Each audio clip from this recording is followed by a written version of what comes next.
Bienvenidos a The Debate. Hoy arrancamos con una de esas afirmaciones que duelen un poco. Si hoy metes 1.000 pesos en una cuenta de ahorro tradicional, las matemáticas te garantizan que a final de año serás literalmente un poco más pobre. Y sin embargo, nos repiten hasta la saciedad que ahorrar, pues céntimo a céntimo, es la base innegociable de la riqueza. Totalmente. O sea, te enseñan a jugar a la defensiva siempre. Te dicen que recortes el café, que canceles esa suscripción a la plataforma de series que tanto te gusta y que guardes el dinero bajo llave.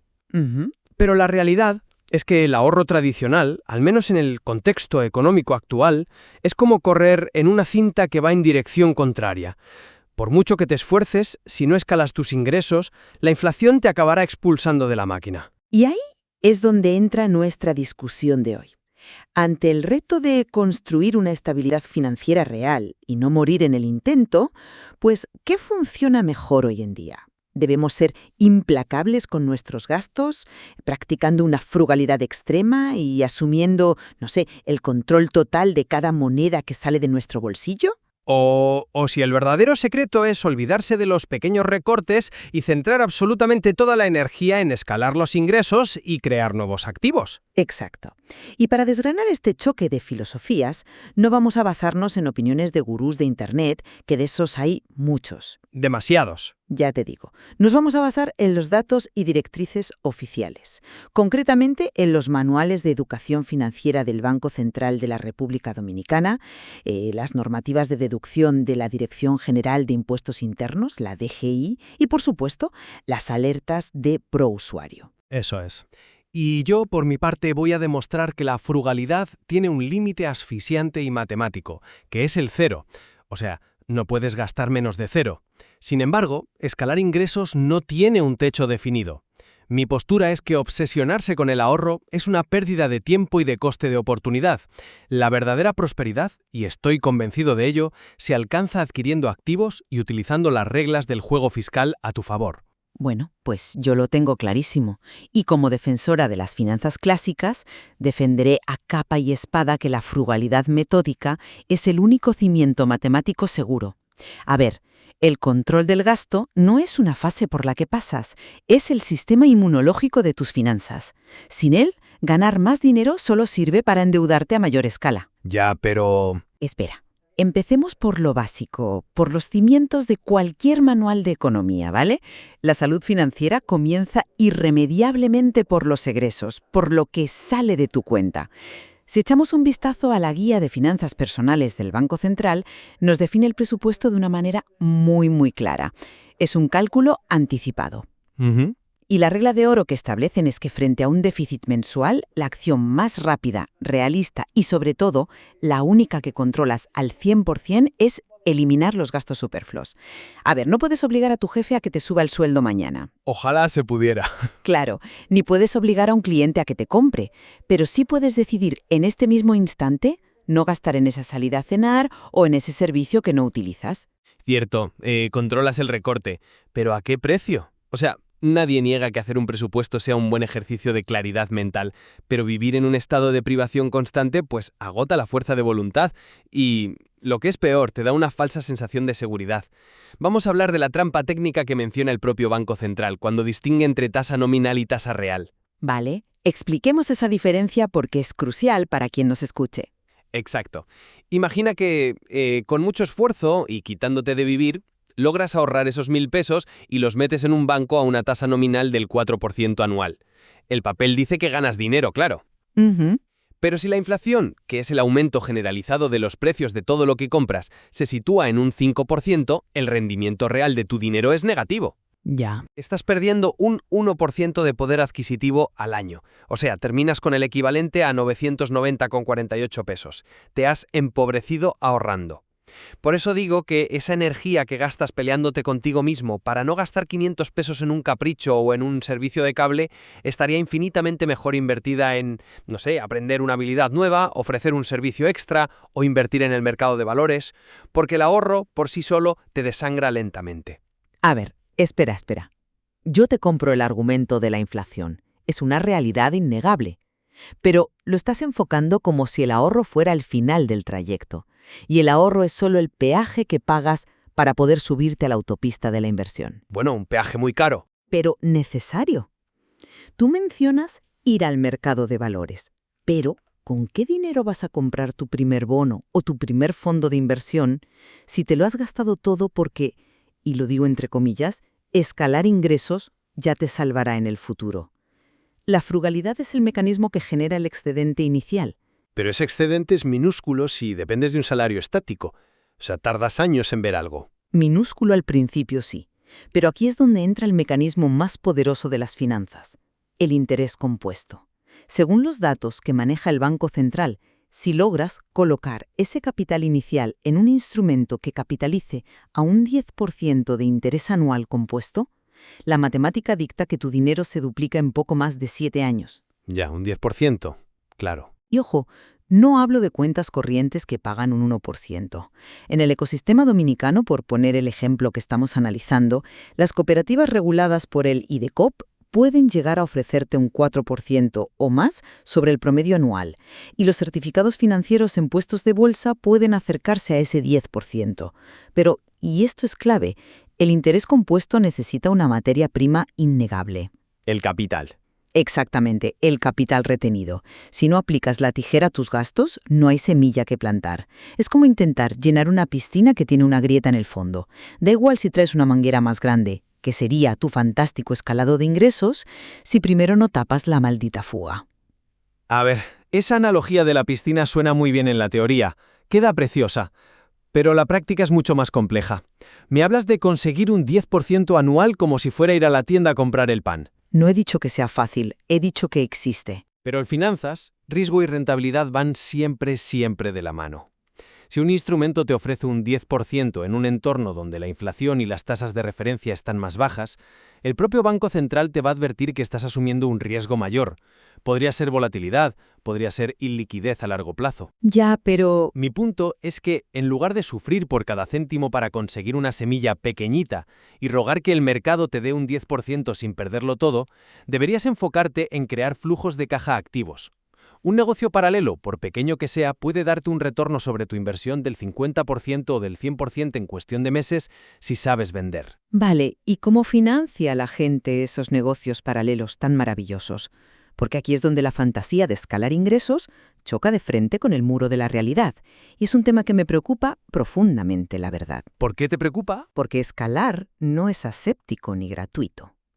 En el mundo real, cuando la gente se lanza a emprender sin la disciplina previa del ahorro, recurren al apalancamiento.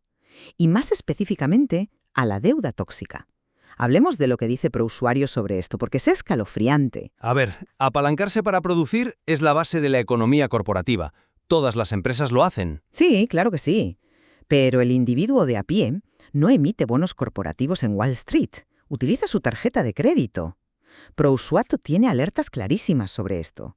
Muchos intentan financiar el inventario inicial de ese negocio paralelo que tú dices, pasando la tarjeta, porque les da una ilusión de liquidez inmediata. Pero, ¿qué pasa cuando ese flujo de caja del negocio tarda 6 meses en materializarse en lugar de las 2 semanas que habían proyectado en su Excel? Pues que tienen que recurrir al pago mínimo del banco. Exactamente. Y expliquemos cómo funciona ese mecanismo del pago mínimo, porque es una trampa mortal. Cuando haces el pago mínimo de una tarjeta de crédito, apenas estás tocando el capital de la deuda. Estás pagando mayoritariamente intereses, comisiones y seguros. En República Dominicana, el interés de una tarjeta puede rondar fácilmente el 60% anualizado. Es una locura, sí. Es que es de locos. Y si incluyes recargos y mora, y los intereses se capitalizan, porque el interés compuesto también funciona en tu contra, cuidado, ProUsuario te advierte que la tasa efectiva puede superar el 120% anual. Te metes en lo que ellos definen textualmente como una espiral interminable de deuda. Quien vive bajo los principios de la frugalidad extrema jamás cae en esto, porque directamente no gasta dinero que aún no ha ganado. Protege su activo intangible más valioso, su perfil en los buros de información crediticia. A ver, fíjate que estoy de acuerdo contigo en que financiar un negocio a largo plazo con una tarjeta de crédito al 60% es un suicidio financiero. ¿Es que lo es? Eso es negligencia, pura y dura. Pero estás usando el peor escenario posible para demonizar algo que es una herramienta completamente neutral, que es el crédito. El endeudamiento no es un monstruo bajo la cama. El propio Banco Central lo describe como un mecanismo para suavizar el consumo y adelantar proyectos productivos. Buf, suavizar el consumo me suena a eufemismo barato para vivir por encima de tus posibilidades. ¿Qué va, qué va? No, significa que no tienes que esperar 10 años ahorrando céntimos para comprar la maquinaria que te va a generar dinero hoy. Imagina a alguien que necesita un ordenador potente para empezar a trabajar como editor de vídeo por cuenta propia. ¿Vale? Si se pasa 2 años ahorrando con una frugalidad extrema, perdiéndose decenas de clientes en ese tiempo, pues el coste de oportunidad es gigantesco. Si toma un préstamo comercial a una tasa fija del 14% anual en la banca formal, compra el equipo y con su trabajo genera un rendimiento del 40% anual sobre ese equipo. La deuda ha sido el puente hacia su prosperidad. Ya, pero eso sí todo sale bien. Claro, pero el miedo irracional a la deuda que promueve tu visión frugal paraliza a la gente. Les impide acceder a las herramientas de la banca múltiple que están diseñadas precisamente para escalar operaciones. Vale. A ver, el ejemplo del editor de vídeos suena impecable. Pero de nuevo, impecable en un Excel, donde las previsiones de ingresos siempre, mágicamente, se cumplen. Pero los negocios son entornos de altísima incertidumbre. Si tú tomas ese préstamo y el mercado de edición de vídeo cae, o tienes un problema de salud y no consigues clientes, el banco te va a cobrar ese 14% religiosamente igual. Obvio. La belleza de la frugalidad es que baja tu punto de equilibrio al mínimo absoluto. Si tus costes operativos y de vida son minúsculos porque sabes vivir con poco, pues cualquier ingreso pequeño que consigas ya es puro beneficio. Tienes un margen de seguridad que el endeudado no tiene. El endeudado vive con una soga al cuello que se aprieta cada día 30 del mes. Pero ahí estás ignorando una de las palancas más potentes que existen para quienes deciden escalar sus ingresos formalmente y que los ahorradores puros no pueden usar ni de broma. Me refiero a la estructura legal y la fiscalidad. Quien solo ahorra está jugando al juego fiscal en la modalidad más difícil posible. ¿A qué te refieres con la modalidad más difícil? Pues te explico el mecanismo, porque es fascinante, y la DGI lo tiene estructurado así a propósito. Si tú eres un empleado normal, con mentalidad de ahorro, el sistema funciona de la siguiente manera. Generas un salario, el Estado te aplica la retención del impuesto sobre la renta de forma automática antes de que tú veas un solo billete, y luego, con lo que te sobra, intentas pagar tu vida y ahorrar. Es decir, te cobran impuestos sobre el 100% de tus ingresos brutos. ¿De acuerdo? Es el sistema de retención en la fuente de toda la vida. Exacto. Pero, ¿qué pasa cuando decides escalar tus ingresos y te formalizas ante la DGI como persona física con actividad comercial? El orden de los factores se invierte por completo. Ya no te cobran primero. Ahora tú generas ingresos, luego gastas en todo lo necesario para operar y hacer crecer tu negocio, y el Estado solo te cobra impuestos sobre el beneficio que queda al final. Es decir, gastas con dinero antes de impuestos. Bueno, siempre y cuando hablemos de gastos estrictamente deducibles, claro. No puedes meter ahí la compra del supermercado o la entrada del cine. Por supuesto. O sea, la norma exige causalidad, es decir, que el gasto sea necesario para generar la renta. Pero fíjate en la cantidad de cosas que entran en esa categoría. A ver. Una parte de tu alquiler si trabajas desde casa, el servicio de Internet, la compra de ese ordenador del que hablábamos antes, tu teléfono móvil, el combustible de un vehículo registrado a nombre del negocio, todos esos gastos reducen tu base imponible. En lugar de ahorrar dinero post-impuestos, que es carísimo la verdad, estás usando dinero pre-impuestos para adquirir activos que mejoran tu vida profesional. Ya, pero la DGI no te acepta un ticket cualquiera apuntado en una servilleta. Hay una burocracia técnica súper importante detrás de eso. Totalmente. Y es importantísimo entender el cómo. Cuando haces esa compra, pongamos el ordenador, no puedes pedir una factura normal, de consumo o B02. Eso no sirve para deducir. Claro, te la rechazan. Tienes que solicitar a tu proveedor un número de comprobante fiscal específico, el NCF de crédito fiscal, conocido como B01. Además, hay reglas antilavado muy estrictas. Si la compra supera los 50.000 pesos, la ley te obliga a usar un medio de pago bancarizado, como una transferencia o un cheque. No puedes pagarlo en efectivo si quieres deducirlo. Eso es. Pero una vez que dominas este mecanismo, de verdad, la estrategia es brillante. Gastar en tu negocio te ayuda a escalar, mejora tu equipo y al mismo tiempo actúa como un escudo fiscal totalmente legal. Aceleras tu riqueza de una forma que la mera reducción de gastos domésticos nunca podrá igualar. Ostras, pues me encanta que hayas sacado el tema de la DGI y de las facturas B01, porque acabas de darme el argumento definitivo a favor de la frugalidad y la disciplina férrea, y sin darte cuenta. Venga ya, a ver cómo le das la vuelta a esto. Es muy sencillo. Vas a ver, estás pintando la fiscalidad como una fórmula mágica para pagar menos y crecer más. Pero ¿sabes qué se necesita en la vida real para que todo ese andamiaje fiscal no se derrumbe sobre ti y te cueste multas millonarias? ¿El qué? Una disciplina absoluta y un control de gastos paranoico. Y eso, mi querido compañero, es exactamente el núcleo de la mentalidad frugal. A ver, ser organizado no es lo mismo que ser frugal. Puedes ser un gran gastador y tener un buen contable. No puedes, porque el emprendedor que no tiene la frugalidad integrada en su ADN tiende a mezclar el bolsillo derecho con el izquierdo. Como bien dicen los expertos fiscales, el orden de hoy es el contador de mañana. Vamos a explicar qué pasa con los reportes en la DGI. Adelante. Para que te validen ese famoso escudo fiscal del que hablas, tienes que enviar mensualmente unos reportes de compras y ventas, los famosos formatos 606 para las compras y 607 para las ventas.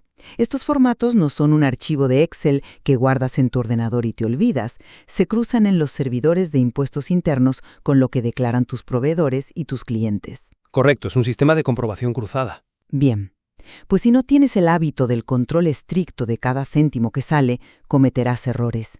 Llegará abril, el mes de presentar tu declaración jurada anual, el formulario IR1, y el sistema detectará inconsistencias. Si en tus formatos 606 mensuales reportaste gastos por 1 millón de pesos a lo largo del año, pero en tu IR1 pones que gastaste 1,5 millones, porque te acordaste de cosas a última hora, o peor, intentaste colar gastos personales, el sistema levanta una alerta roja. Y prepárate para una auditoría que te va a crujir. ¿Ya? Por lo tanto, estoy segura de que sin la meticulosidad propia de la frugalidad, escalar ingresos bajo una estructura formal solo significa escalar el caos, los recargos por mora y las sanciones. La defensa sigue siendo la habilidad principal. Jaque mate. Ojo con esto, porque estás confundiendo el rigor procedimental con la filosofía de la privación. ¿No lo creo? Sí. A ver, tienes toda la razón que los formatos 606 y el IR1 tienen que ser un espejo perfecto. Si la DGI ahí detecta que metiste como crédito fiscal los gastos de unas vacaciones familiares en Punta Cana, te van a crujir, eso es innegable. Pero yo te planteo que puedes llevar esa contabilidad al milímetro y al mismo tiempo ser extraordinariamente agresivo en tu expansión comercial.